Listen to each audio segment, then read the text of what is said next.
दसवां अध्ययन कल्प वसंतिका कप्पवडंसिया। આ 10મા અધ્યયનમાં સૈનિક મહારાજાના 10 પુત્રો પદ્મકુમાર, મહાપદ્મકુમાર એનું વર્ણન છે. આ બાજુ કોણિક સાથે જે 10 જણ લડાઈમાં ઉતર્યા, કાલ સુકાલ, એ બધા દુર્ગતિમાં ગયા, નરકમાં ગયા, જેનું વર્ણન આપણે નર્યાવલિકા ખાઈ જોયું. આ કલ્પ સૌધર્મ દેવલોકમાં આપણે કહે ને, તો એ 10 જણ પરમાત્માની દેશના સાંભળી અને દીક્ષિત થયા. સૈનિક મહારાજા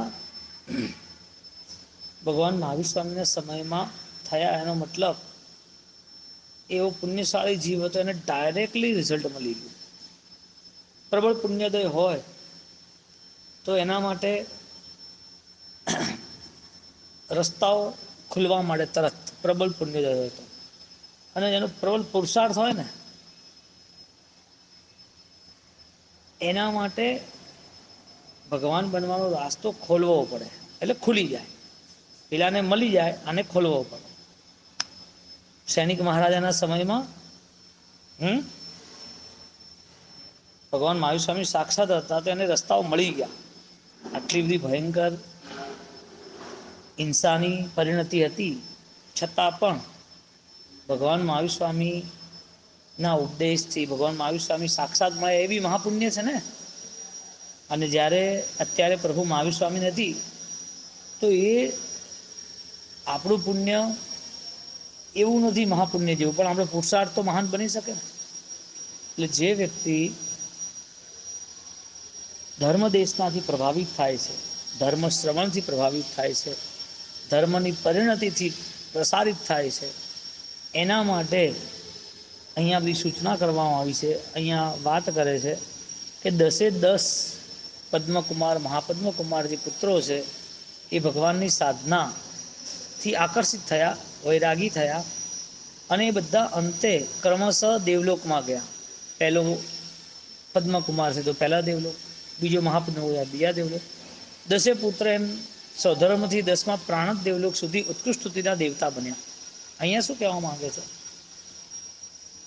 કે સંયમ જીવન સ્વીકાર્યા પછી પણ એને પોતાનામાં સ્થિર થવાની આવડત ના આવે, તો પોતે હજી અંધારામાં છે. એટલે આપણને શાસ્ત્રમાં એક દ્રષ્ટાંત છે, અપ્પો દીવો ભવ. આત્મા શું છે? ઉજાળું છે, દીપક છે. એટલે પોતાનું અજવાળું પોતે પોતાની સાથે રાખવું જરૂરી છે. સમજો એક માર્ગ ઉપર રાત્રે 2 જણ જતા હોય સાથે, એનો સ્ટુડન્ટ હોય અને ટીચર્સ હોય.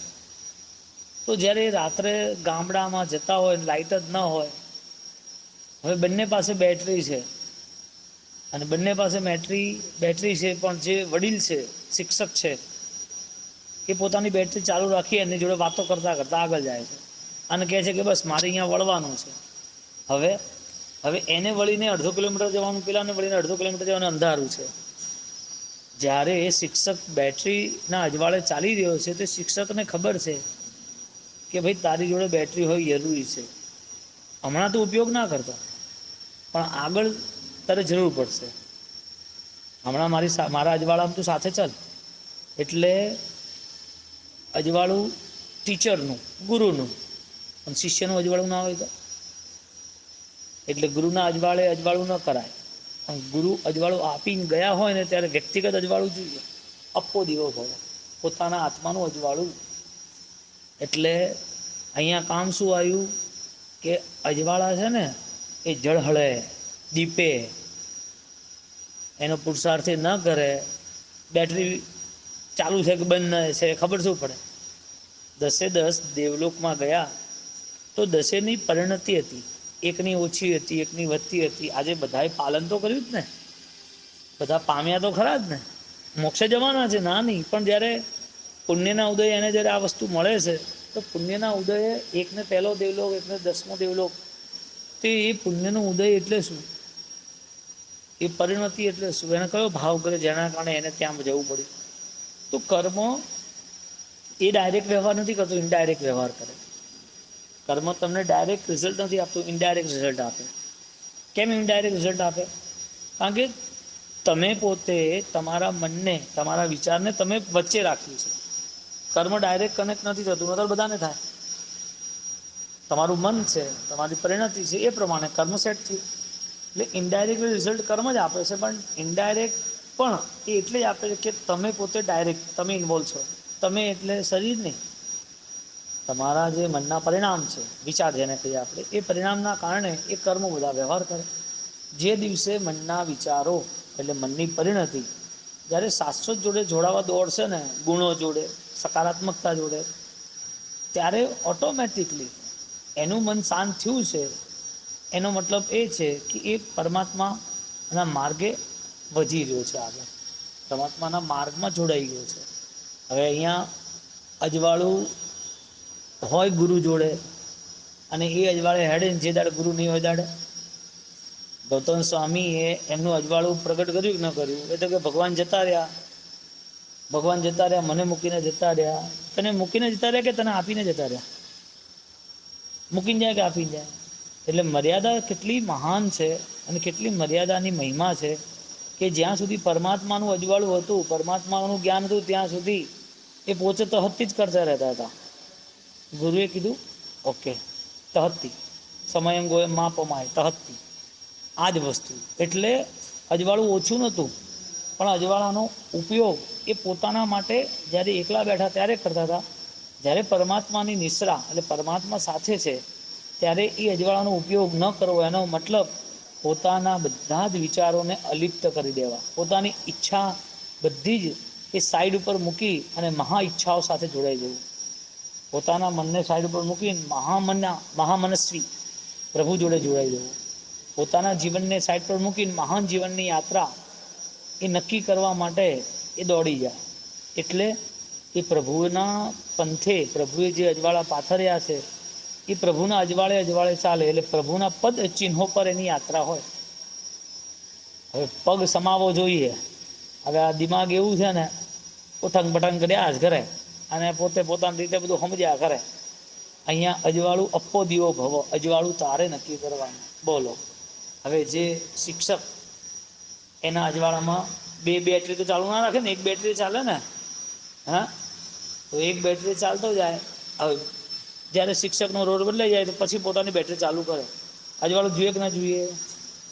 અજવાળા વગર અંધારામાં ચાલે કોઈ?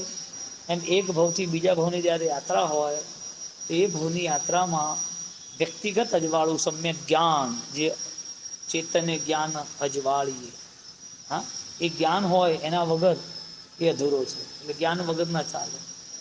બોલો, હવે તમે બીજાના જ્ઞાનથી કેટલી વાર ઉધાર જ્ઞાન કેટલું કેટલું જીવવાનું? એટલે ક્યારેય પણ મન છે ને, જો વિચારોના બંધનોમાં, વિચારોના ગૂંચવાડામાં, ટ્રાફિકમાં એ જેમ જેમ ઉલટ પલટ થતું જશે, જેમ જેમ ફસાતું જશે, કોઈ વિચાર એને પકડી રાખતો હશે, એટલે એ છે ને ટ્રાફિક જામ અટવાઈ જ જાય, અટવાઈ જ જાય. એટલે અહીંયા 10 પુત્રોને જ્યારે સાધનાનો પંથ આપ્યો તો દરેકમાં અલગ અલગ રિઝલ્ટ છે, તરતમતા છે. આપણને શું કહેવા માંગે છે જ્ઞાની? કે અલગ અલગ રિઝલ્ટ એટલા માટે છે કે એ કરતા તમે બન્યા. એટલે તમે અકર્તૃત્વ બન્યા હો તો અકર્તૃત્વ તો પરમાત્મા ખુદ હતા, એટલે પરમ તત્વ મળી જતું. તમે કરનાર નથી. તમે નક્કી કરો કે મને જે મારે જે કંઈ કરવું છે, મારે પરમાત્માની આજ્ઞાથી કરવું છે, પરમાત્માને કરતા બનાવી દો, તમે પરમાત્મા બની જશો. ગુરુને કરતા બનાવી દો, તમે મહાગુરુ બની જશો. ધર્મ કરતા છે એટલે ધર્મમાં જેમ કહ્યું છે એમ મારે કરવાનું, બુદ્ધિ નહીં લગાવવાની. સદગુરુ જેમ કહે છે એમ મારે કરવાનું, ઘણી બુદ્ધિ નહીં લગાવવાની. પરમાત્માની આજ્ઞા છે એ આજ્ઞા પ્રમાણે મારે મારા જીવન માટે વ્યક્તિગત મારી આરાધનાને ઊભી રાખવી. હવે જેણે જેણે પોતાનું કર્તૃત્વ છોડ્યું છે, પોતે કરતા પણ હું નથી વિચારતો, એને અહંકાર ના હોય, એને બીજા કોઈ નિર્ણયો ના હોય, એને બીજા માટે બહિર્મુખતાનું કોઈ જીવન ન હોય. કેમ? કારણ કે કર્તૃત્વ જ નથી. મેં આ કર્યું ક્યાં આવે? અને જેવો આ મારાપણું શાંત થઈ જાય, મારું માનતા નથી, મારું સાંભળ્યું નહીં, મેં કર્યું હતું પણ કોઈને ખબર નથી, બહુ સામાન્ય વાત છે. તમે જે કર્યું તો ભૂલી જવાનું છે. બધી વસ્તુ ગઈ, આત્માએ તો ઉદ્ભવેતા બનવાનું છે. વારે વારે એક વાતોને યાદ કરી અને એ જ વસ્તુને ઘૂંટ્યા કરી અને એ જ વસ્તુની પાછળ લોકોને અસમાધિ શેની થાય છે? જૂનું જૂનું યાદ કરીને કે જો આ સંસારમાં આવી સ્થિતિ હોય છે, જો એ આવ્યો નહીં ને, એને બોલાવ્યો તો મને ઠીક નથી, તોય આવ્યો નહીં. મારો ભાઈ છે, મારી બેન છે, મારો દીકરો છે, દીકરી છે, એ જમાઈ તો આવા હતા. અંત સમય એને આ બધું યાદ આવે એટલે તારે મળીને કરવું છે શું? અસમાધિ શેની? વિચારોની. નથી આયા, નથી આયા, નથી આયા. એટલે સાયન્સ એમ કે છે શરીરની વ્યવસ્થાના કારણે કે શરીરમાં સોડિયમ ઓછું થાય ને એટલે વિચારો છે ને એક વિચારો 5-5 વાર આવે, વિચારો ભૂલી જાય. અહીંયા હમણાં ચોપડી મૂકી હોય ને તો કોણે મૂકી? માળા મૂકી હોય અહીંયા તો કોણ મૂકી? ઘરડા ભગવંત હોય ને એને કેમ સહારો જોઈએ? તો કદાચ તે ભૂલી જાય તો ચાલો ચલો સાથે ચાલો, મારી માળા ક્યાં મૂકી દે? આપણે પાસે મૂકે. ઉંમરલાયક ઘરડા ભગવંતો હોય તો એમને બધું સેવા માટે સાથે કેમ જોઈએ? તો શું એમને બધું ભૂલી જાય છે? હા, ભૂલી જાય છે. એટલે ભૂલવા માટે ના, એમને જરૂર છે પણ એમની શક્તિ નથી અત્યારે. કોઈ કારણસર શરીર હવે સાથ નથી આપતું તો વિસ્મૃતિ થાય છે.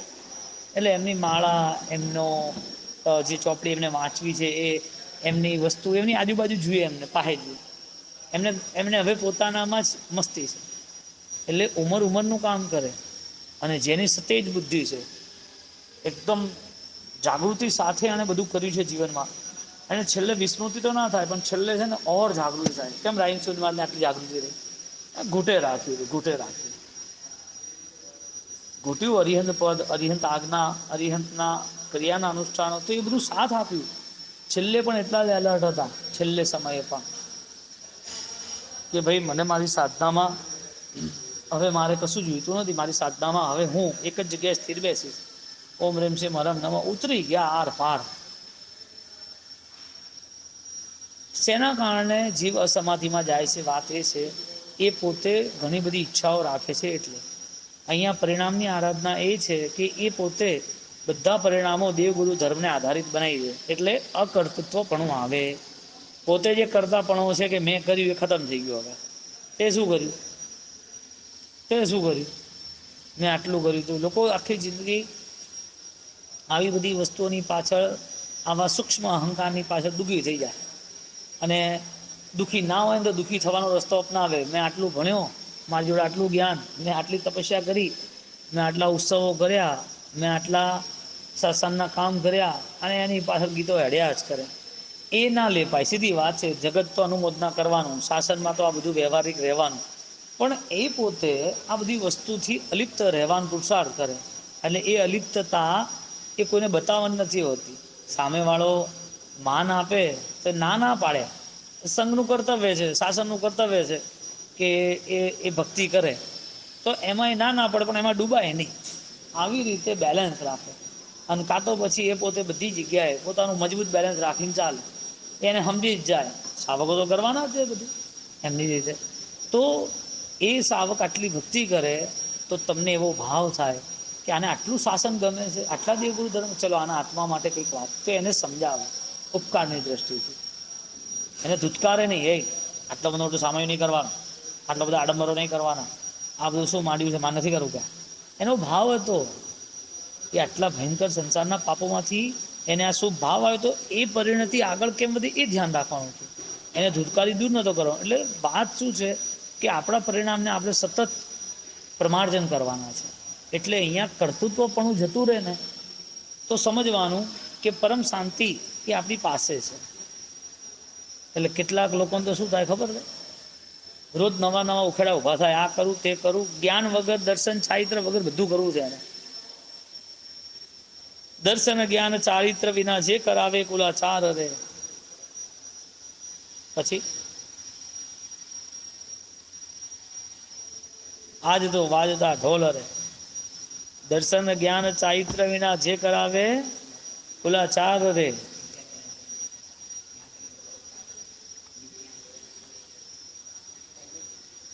વિચાર કરો કેવી કેવી પરિસ્થિતિ બનાવે છે. लुटिया जेने जेने देखता कि हाँ करे लोग पहुंचा, દર્શન જ્ઞાન ચારિત્ર્ય બધું કરવાનું એમ, અને બધું હેડે. એટલે એને ખબર પડે કે દર્શન જ્ઞાન ચારિત્ર વગર શું થાય ખબર પડે. કર્તૃત્વ પણ દર્શન જ્ઞાન ચારિત્ર વાળું ન હોય અને દર્શન ચારિત્ર હોય ત્યાં કર્તૃત્વ ન હોય. કર્તૃત્વ એટલે કે હું કરનાર, દર્શન જ્ઞાન ચારિત્રમાં હું ના આવે, દર્શન જ્ઞાન ચારિત્રમાં સંપૂર્ણ આવે.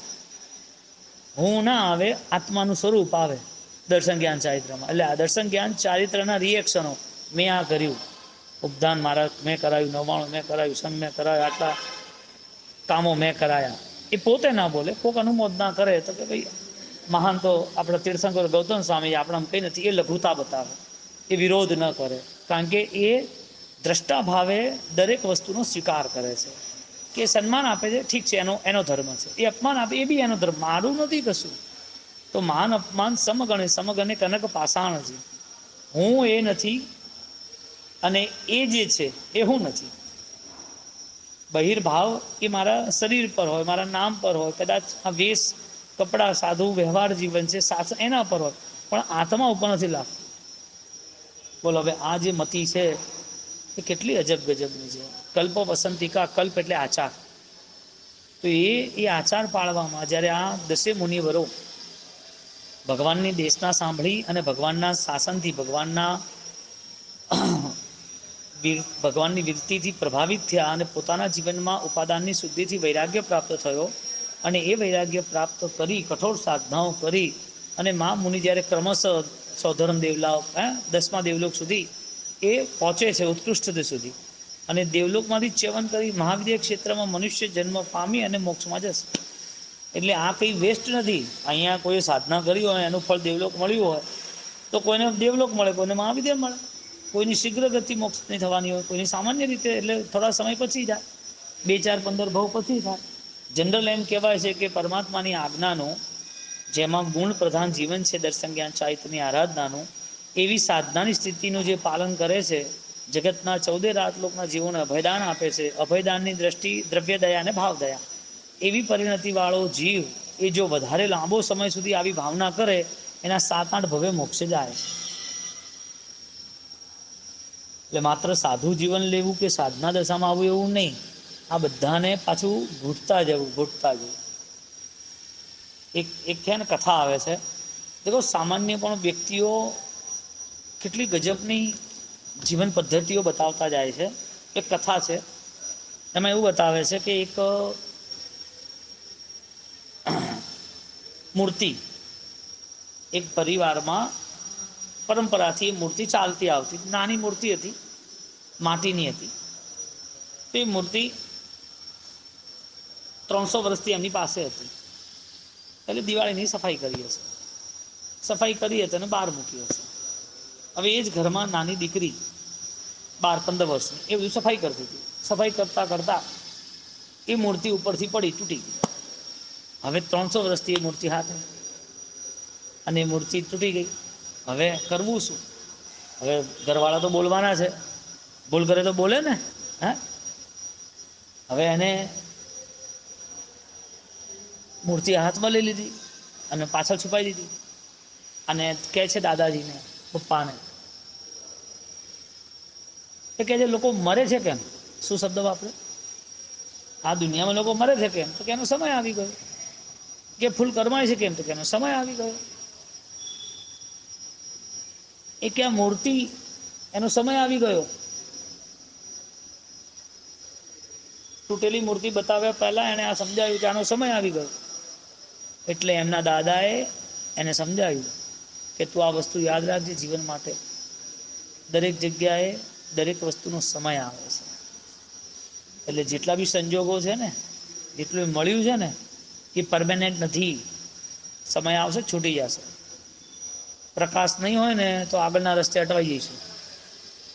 એટલે પ્રકાશ લઈને ચાલવું પડશે કે ભાઈ સમય આવતા બધું છૂટી જશે. સંજોગ મૂલા જીવેણ, આ સંયોગ જે જીવોને મળ્યા છે એ બધા વિપક્ષસ મુખ ભૂયાય. આ પેલી સંતારાપુરુષનું વાક્ય હતું, આ ઉત્તરાધીનનું છે. આ બધું જ વિસર્જિત થાય છે, બદલાય છે સંસાર આખો. જ તમે કોઈ વસ્તુને લઈ અને મન અશાંત રાખે, મનમાં એ વાતો ઘૂંટે રાખે, તો આ બધું કેવું બાળ બુદ્ધિ છે સાહેબ, બાળ બુદ્ધિ છે. હે બે નાના છોકરા ટેરેસ ઉપર લડાઈ ઝઘડા કરતા હતા. બે નાના છોકરા 8-10 વર્ષ લડ્યા તો એને પૂછ્યું કેમ લડે છે ભાઈ? લડવાનું કારણ કંઈક તો હશે ને ભાઈ? તો કે હા, કે શું? આણે મારો પતંગ લઈ લીધો. કે આણે મારો પતંગ લઈ લીધો. અરે કે યાર પતંગ તો છે નહીં. કે તો પતંગ લઈ કે લીધો? કે અમે બે શર્ત લગાવી હતી, જે પતંગ પહેલા જે જોવે ને એ પતંગ એનો. પતંગો ચગાવતા જે પતંગ પહેલા જોયો એ પતંગ મારો. મેં કાળો પતંગ જોયો, બ્લેક કાઇટ, એ કાળો પતંગ મારો છે. તે કે ના, કે મેં પહેલા જોયો મારો છે.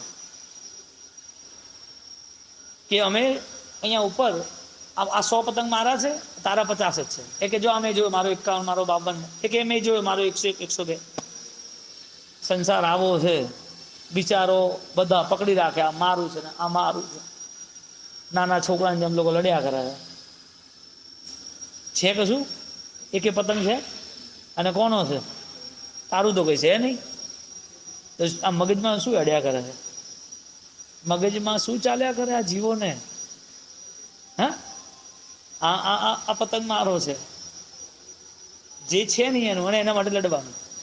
એમ આખો સંસાર કે આ શરીર મારું છે, આ પરિવાર મારો છે, આ પૈસા મારા, દુનિયાદારી મારી, આ બધું મારું. આ બધું ચાલ્યા કરે. અને આ બધું ચાલતા ચાલતા એને શું લાગે છે? અધિકાર ભાવ. હવે સમય નથી આવવાનો? સમય નથી આવવાનો કે આવવાનો છે? બોલો, પેલી દીકરી કેવી હોશિયાર. એ કે લોકો મરે છે કેમ? તો કે સમય આવે તો મરી જાય માણસ. સંસારમાં 99.99% જીવો અજ્ઞાનની જીવ, અજ્ઞાનના કારણે સાર નથી એવી વસ્તુઓમાં જ જીવન પૂરું કરે છે. શું? જેમાં સાર નથી. શું મળ્યું? પેલો માણસે આ બોલતો હતો, પેલા માણસે આ કીધું, તાર શું લેવા દેવા? પણ કે પેલાનો એકનો એક છોકરો હતો ને એને દીક્ષા લીધી. કે કોઈ મતલબ નહીં. સાર વગરની વસ્તુઓમાં એનું હતો. કે આણે આ ઉપાશ્રય બંધાવે પણ ઉપાશ્રય તો બરોબર નથી. કે આણે આ જગ્યા તો લીધી પણ જગ્યા દેરાસર માટે યોગ્ય નથી. આમાં કોઈ સાર છે આ વાતોમાં? આ તો આપણી વાત સમજો જે વ્યવહારિક. આવી હજારો વાત, હજારો પતંગો આકાશમાં ભળાઈ ગયા છે, હજારો વિચારો દિમાગમાં ભીડાઈ ગયા છે. એમાં કઈ રીતે બહાર નીકળે? પોતે બહિર્ભાવમાં એટલો ઉતરી ગયો, બહાર કઈ રીતે નીકળશે? સામાન્ય વાતો, આમ કેમ છે, આ આવું કેમ છે, આના આમ કેમ? અરે તું મસ્ત રે, તને શું ફરક પડ્યો? આપણે વિહાર કરીને કોઈ જગ્યાએ ગયા, અને વિહાર કરીને જે જગ્યાએ ગયા એ જગ્યામાં આપણે ખાલી સવારે જ રોકવાનું, સાંજે નીકળી જવાનું. એની કોઈ ચર્ચા હોય? 4-4 મહિના જ્યાં રોકાવાનું છે એની ચર્ચા નથી કરતા. 4 કલાકની ચર્ચા થોડી કોઈ કરવાનું છે. કોઈ પણ ભગવંતોને પૂછો તો એ એની ચર્ચા કરે. સાધક આત્મા ક્યારેય પણ સાર રહિત નિસાર વસ્તુઓમાં જોડાય નહીં.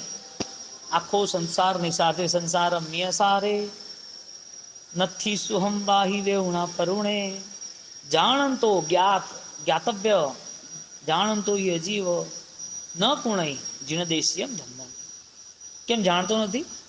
જે સાર શું ને અસાર શું, અને કેટલા ટાઈમ સુધી નહીં જાણે? ચલો, અથવા તો ક્યારે એને ખબર પડશે કે આ સાર છે?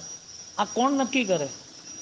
કલ્પ વસંત અહીંયા 9મા ઉપાંગની અંદર જ્યારે સૈનિક મહારાજાના 10 પુત્રોની વાત આવે ત્યારે પરમાત્માનો એવો ઉપકાર માનીએ કે આપણને આ આખો દ્રવ્ય એટલે આત્મા, અને દ્રવ્ય એટલે આત્માથી ભિન્ન એવો પર્યાય અને એના ભેદો બતાવ્યા. હવે એના માટે તમે શાંતિથી બેસી જાઓ અને ઘૂંટે રાખે, ઘૂંટે રાખે, ઘૂંટે રાખે. સમાધિ છેલ્લે મળે કે સમાધિમાં જ હોય? હે મૃત્યુ વખતે ધર્મ યાદ આવે કે ધર્મ નિરંતર હોય? મૃત્યુ વખતે જ મહાત્માનું મંગલિક હોય કે જીવન જ મંગલ હોય? આ કોણ નક્કી કરે? વ્યક્તિગત સ્વયં નક્કી કરવાનું છે. એટલે જીવનની અંદર ક્યાંય કોઈ મૂર્તિ તૂટી જાય તો નક્કી કરવું કે સમય આવી ગયો છે. ક્યાંય કોઈ જગ્યાએ પતંગોના ટ્રાફિક થઈ ગયા તો સમજી રાખવાનું કે આપણું નથી. વિચારોના ટ્રાફિકો ન થવા જોઈએ. ક્યાંય કોઈ જગ્યાએ આગળ વધવું હોય તો નક્કી કરી રાખવાનું કે મારું અજવાળું મારે હાથે રાખવું પડશે, નહીંતર નહીં ચાલે. બોલો, ભગવાન આપણને આટલું અજવાળું બતાવીને ગયા. મગ્ગ દયાણમ શબ્દ વાપર્યો ભગવાન માટે. માર્ગ આપીને ગયા. ધમ્મ દેશયાણમ, ધર્મ દેશના આપી ગયા. બોલો, ભગવાન આપીને તો ગયા, પણ હવે જીય ભયાણમ કોણ કરશે? નમો જીનાણમ જીય ભયાણમ. અંદરની સ્થિતિ છે એને તો એને જ જોવી પડશે. બોલો, ક્યાં સુધી આપણે આ બહારની દુનિયાના રંગમંચ ઉપર આપણા નાટકો પાત્ર ભજવતા રહીશું? તું કોણ છે? પેલો છોકરો નાનો છે એટલે લડે છે ને, એનો મતલબ એ થયું કે લડવા વાળા નાના હોય, સંઘર્ષ કરવા વાળા બાળ બુદ્ધિ ના હોય, એટલે ઉંમર વધે બુદ્ધિ ન વધે એમ? તો થોડી સ્થિરતા તો જોઈએ ને જીવનમાં. દ્રષ્ટા ભાવ કેળવવાનો અર્થ જ એ છે કે કોઈ પણ પરાઈ વસ્તુથી કોઈ પણ પરાઈ વસ્તુથી આત્માના ઉદ્ધારનું કામ કરી લેવા. નિષેધ નથી બતાવ્યો, તોડી ફોડીને ખતમ કરવાની વાત નથી કરી, ચિતા પર ચડી અને શરીર બાળી નાખવાની વાત નથી કરી. શરીર છે સાધના માટે છે, 5 ઇન્દ્રિય છે, આંખ કાન સાધના માટે છે, સંસાર છે, વ્યક્તિ કોઈ મળ્યું છે તો એ ઉપકારી છે, તો સાધનામાં જોડાઈ જાય, કલ્યાણ મિત્ર છે. કોઈ સ્થાન છે તો મારા માટે એ સ્થાન મને સાધના માટે સહાયક બને, સારી વસ્તુ છે. એ બધી વસ્તુમાં એ પોતે ઉપકારની દ્રષ્ટિથી એની સાથે રહે, પણ એનો ઉપયોગ કરી લે. એ વસ્તુથી પ્રભાવિત થઈ શરીર, પરિવાર, દુનિયા, ક્રિયા, સાધુ જીવનનો વેશ, ખાલી એનાથી પ્રભાવિત ના થાય, એનો ઉપયોગ કરે. કારણ કે અપેક્ષા એ સાધુ જીવન, પણ એને પોતાને અહીંયા મૃત્યુ સાથે છૂટી જવાનું છે. પણ સાધનાના જે ભાવ સંયમના સંસ્કાર છે, એ ભાવ શ્રમણપણું એને આગળ મળશે. આત્મ જ્ઞાની શ્રમણ કહાવે, કયો શબ્દ વાપર્યો? બસ, બીજું શબ્દ બોલવા જાઓ તો યુદ્ધ થઈ જાય. બીજા જાણ લબાસી, લબાડ. કયો શબ્દ વાપર્યો? લબાસી, લબાડ. લબાડ એટલે એને ખબર જ ન હોય કે કલાક પહેલા શું કર્યું હતું, કલાક પછી શું કરવાનું, ખબર જ ન હોય. હે કર્યા કરે, એમ આવું છે, એમ આવું છે, એમ આવું થશે, આવું મને તો ખબર જ નહીં, આવું છે. એટલે જિંદગીના 50 વર્ષથી ખબર જ ના હોય કોઈ વસ્તુ. શ્રમણનો શબ્દ શ્રમને ધારણ કરવા વાળા એ એવો શ્રમ ધારણ કરે કે હવે કોઈ પણ શ્રમ એના માટે સામાન્ય બની જાય અને કઠિન ના લાગે. 40, 50, 60, 70 વર્ષે પણ શ્રમણ ધારણ, સમેને ધાર્યથી, શ્રમને ધારણ કરે. શ્રમને ધારણ કરે એટલે એની સાધના દશા એ નિરંતર નજીકમાં દેખાય. સાધના દશાથી એ પોતે દૂર ન થાય, એટલે એનો શ્રમ એની સાધનાની સિદ્ધિ નો હોય, સાધનાની સિદ્ધિ નો હોય.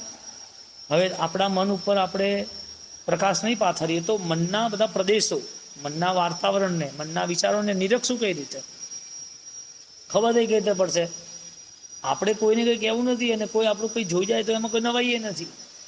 કોઈ આપણી વાતો સાંભળી લે, ને કોઈ આપણી વાતો કરી લીધી, ને કોઈ માણસ કોર્ટે ચડી જાય કે આ ચોર છે ને આમ છે ને તેમ, એ બધું દુનિયાદારી બરોબર છે, પણ આપણી દ્રષ્ટિ આપણા માટેની હોવી જરૂરી છે ને. હાચા છે એને દંડ પડે છે. રામચંદ્રજી સાચા હતા કે ખોટા હતા એને કોઈ ગુનો જ નહોતો. મૈણા એનો કોઈ ગુનો જ નહોતો. ચંદનમાલા એનો કોઈ ગુનો નહોતો. હવે આજે જમાનો, દુનિયા એમ સમજે છે કે જો આણે આવું કર્યું એટલે આવું થયું. એ બધું પૂર્વભવનું હતું. છતાં પણ એ બધા ગુનાહો પછી પણ, એટલે કે દુઃખો પછી પણ એ પોતાની સમજણને દૂર નથી કરતા. દુઃખ આવે છે, કોઈ આપ્યું નથી, પણ એ દુઃખોમાં મારે સરસ વાર્તાંકિત કેવી રીતે બનાવે. એ રાજા એક જ દિવસમાં બની જાય. રામચંદ્રજી એને સીતા જોડે યુદ્ધ કરવું હોય તો એ થોડીક જ વારમાં ખતમ કરી નાખે. પણ સીતાને લઈને ગયા એની પહેલા એ બધા નાના મોટા દરેક લોકોને મળે છે. સામાન્ય સબરીને મળે છે, સામાન્ય વાનર સુગ્રીવને મળે છે, અને એ બધાને મળ્યા પછી એ પોતે બધાનો સ્નેહ જીતી સંસ્કાર મર્યાદા સાથે એ રાજ્યની સ્થાપના કરે છે. રામમાંથી શ્રી રામ બની જાય છે. વનવાસી બને છે, સામાન્ય માણસોની જેમ જિંદગી જીવે છે, સામાન્ય લોકો સાથે રહે બેસે ઉઠે છે, સામાન્ય લોકોની જેમ જ ખાવા પીવાનું બધું છે. કોણ છે? રાજકુમાર. રાજકુમાર છે એટલે એનાથી આગળની દ્રષ્ટિ એની ખીલી ગઈ. તો રાજકુમાર ભલે રહ્યો, મારું સુખ ભલે રહ્યું, પણ મારી જિંદગી આ નથી. મારે તો જગતના સર્વ જીવોને સુખ આપવું છે. મારા દુઃખથી જો મને મોટું સુખ મળતું હોય તો ચાલશે. મને 14 વર્ષના વનવાસમાં કોઈ થોડું લોહી નીકળે અને થોડી વાર ભૂખ્યા રહેવું પડે તો વાંધો નથી. કયા આત્માને દેવો વંદન કરે છે? ગર્ભમાં જે પરમાત્માનો આત્મા છે એને વંદન કરે છે. કેમ આત્માને વંદન કરે છે? એ આત્મા છે એટલે નહીં, એમાં તપનો તેજ દેખાય છે એટલે વંદન કરે. પહેલાં તપનું તેજ નહોતું. એ આત્માએ જ્યારે પરમ ત્યાગ કર્યો, એમને ક્ષત્રિય કુળની નગરી, ક્ષત્રિય કુળનું આખું જીવન ત્યાગ કર્યું, ત્યારે એ દેવોએ આત્માને વંદન કરે, સેવા માટે કામે લાગી જાય છે. એટલે આત્મા બી પૂજનીય ક્યારે બન્યો? જ્યારે ગુણવાન બન્યો ત્યારે. ભગવાનની ભક્તિ તો ભાવ એને ક્યારે જાગે છે? એ ક્યારે ભગવાન જોડે જોડાયા આ લોકો? એટલે ગર્ભમાં જે આત્મા આવ્યો છે એ ગર્ભ પણ કેવું, એ રત્નકુક્ષી માતા કેવી, એનું પુણ્ય કેવું, એને એ કેપ્ચર કરવા વાળું તો જોઈએ ને. એ પરમ પુણ્યશાળી જે જીવ છે એના માટે એવું વાર્તાવરણ તો જોઈએ ને. તરત ઘર ટ્રાન્સફર કરી દીધું કે અહીંયા વાર્તાવરણ નથી, કર્મનો ઉદય ભોગવી લીધો, ફટાક દેખત તિષ્ઠા માતા. પુણ્ય ગજબની હોય એટલે એને એવું વાર્તાવરણ મળે. પ્રભુએ પૂર્વમાં એવી ભયંકર આરાધના, એટલી જબરદસ્ત તપસ્યા કરી, હા, એટલું સરસ સાધનાનું જીવન જીવ્યું નંદન રાજા સુખમાં જીવનમાં. ત્યારે આ ભાવમાં એ તેજસ્વીતા, એ આત્માના બળના કારણે આખી દુનિયાની પાછળ પડી ગઈ. બોલો, આત્માનું બળ ન વધ્યું ત્યાં સુધી એ ચોથી નરકે, સાતમી નરકે, સિંહના વાઘના ભાવમાં ત્યાં સંન્યાસી બધે ગયા કે ન ગયા? કોનું બળ વધવું જોઈએ? શરીરનું. ખાઈ પીને શરીરનું બળ વધવું જોઈએ, રૂપનું બળ વધવું જોઈએ. કોનું બળ વધવું જોઈએ? પુણ્ય છે નહીં વધવી જોઈએ, ભગવતોની પુણ્ય વધવી જોઈએ, વસ્તુઓની પુણ્ય વધવી જોઈએ. હા, કેવો શબ્દ મૂકી દીધો! બહુ શ્રુત સંમત બહુ શિષ્ય પરિવર્યો રે. ભલે બહુ શ્રુત હોય, ભલે બહુ પરંપરામાં ભક્તગણ હોય, ભલે સારી પુણ્ય ગજબ ગજબની હોય, ભલે હજારો લાખો અનુયાયી હોય, અહીંયા કહે છે નિશ્ચય નથી તો કંઈ જ નથી. જો નિશ્ચય નવી ધર્યો રે, જીમ જીમ બહુ સુત બહુ જન સંમત બહુ શિષ્ય પરિવર્યો રે, તીમ તીમ જીન શાસનનો વેરી. કારણ કે જે બોલી રહ્યો છે પોતાના અનુભવ વગર બોલી રહ્યો છે, પોતાની ભાવનાઓ વગર બોલી રહ્યો છે, પોતાના અંદર ખાલી છે અને બધું બોલી રહ્યો છે. એટલે કેવું છે, એક જોકર છે ને એ સર્કસમાં ખેલ કરતો હોય ને એમ એ ખેલ કરવા બેઠો છે. બીજા જાણ લબાસી આ આત્મજ્ઞાની નહીં. એટલે સાધક અવસ્થા એ એના માટે એક ફાઇનલ ટાઇટલ ઉપાદાનનું હોય. સમય આવે એટલે જાય. સમય આવ્યો ગયો, ઉદયકાળ આવ્યો તો ગયો. કેટલું એનું મજબૂત બેલેન્સ હશે કે દરેક ઘટનામાં એક પરમ શાંતિથી, ધીરતાથી, મેચ્યોરિટી, હા, એકદમ સમજદારીપૂર્વક એ ઘટનાઓનું નિરીક્ષણ કરે અને એ ઘટનામાં એ નક્કી કરે હું એ નથી. કેવી સાધનાની મસ્તી આવે! આવા આગમો, ઓહો, શાસ્ત્રો, ઉપાંગ, આવી રીતે અહીંયા આપણા માટે દસે પુત્રોના, પદ્મકુમાર, મહાપદ્મકુમારના જીવન ચરિત્રોની કઠોર સાધનાની વાતો કરી. એટલે અહીંયા સાધનાની મહત્વની ભૂમિકા એ હતી કે તારો આત્મા કર્મથી રહિત થાય, કર્મ બંધનથી નિર્ભાર થાય, તો એ આત્મા ઉપર જાય. આત્મા નીચે ગયો કેમ? ભાર વધ્યો એટલે. કોઈ બી વસ્તુ ભારે જ નીચે જશે ને. કોઈ પણ વસ્તુ ભારે જ નીચે જાય ને, ધુમાડો નીચે ને જ જતો ઉપર જાય છે, એનામાં ભાર જ નથી. ધુમાડામાં ભાર છે નીચે જાય. જો ફુગ્ગો છે ને ફૂલાયો હોય, ગેસ નાખ્યો તો ઉપર જાય, નીચે જાય. આત્મા દુર્ગતિમાં જાય છે. કોના કારણે? કર્મોના કારણે નહીં. કર્મો ઇનડાયરેક્ટ છે. ડાયરેક્ટ કોણ છે? તમારા ભાવ, પરિણામ. જેવા જેવા પરિણામ કરે એવા એવા કર્મો ભેગા થાય અને એવા એવા કર્મો એને દબાતા દબાતા ઉતરી જ જાય. પછી રોવા બેસે, મને આવું દુઃખ થયું, મને આમ આવ્યું, મને. અરે ભાઈ, નજર જ ખોટી છે ને. તને તને પગ દુખતા હોય તો તું આરામ કર. તું કૂદકા તો મત માર કે મને પગ કેમ દુખે છે. કૂદકા મારે. અહીંયા શું વાત કરી કે જો આત્મા નિર્ભાર થશે તો ધીરે ધીરે ધીરે ધીરે એની એની ઉર્ધ્વ ગતિ થશે. અને નિર્ભાર નહીં થયો તો એ આત્માને ધીરે ધીરે ધીરે જેમ જેમ એનો ભાર વધે એમ નીચે જશે. નરકમાં કોણ લઈ જાય આત્માને? કર્મ લઈ જાય. ઇનડાયરેક્ટ વસ્તુ લઈ જાય કે ડાયરેક્ટ વસ્તુ લઈ જાય?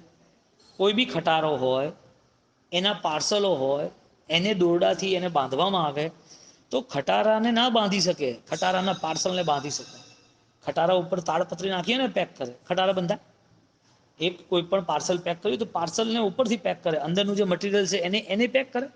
એની સેફટી માટે પાર્સલનું કવર છે. મોટા પાર્સલો અંદરના પાવર, અંદરની મટીરિયલ્સ માટે છે. એ મોટા પાર્સલો એક ખટારામાં મૂકે તો એની ઉપર દોરી બાંધી દે તો પાર્સલ પેક થઈ જાય. પણ તમે ખટારા બાંધી આપો, ક્યાં જાય નહીં એ રીતે. આત્માને કોઈ બાંધી શકે? આ બધા બંધનો કોના હતા?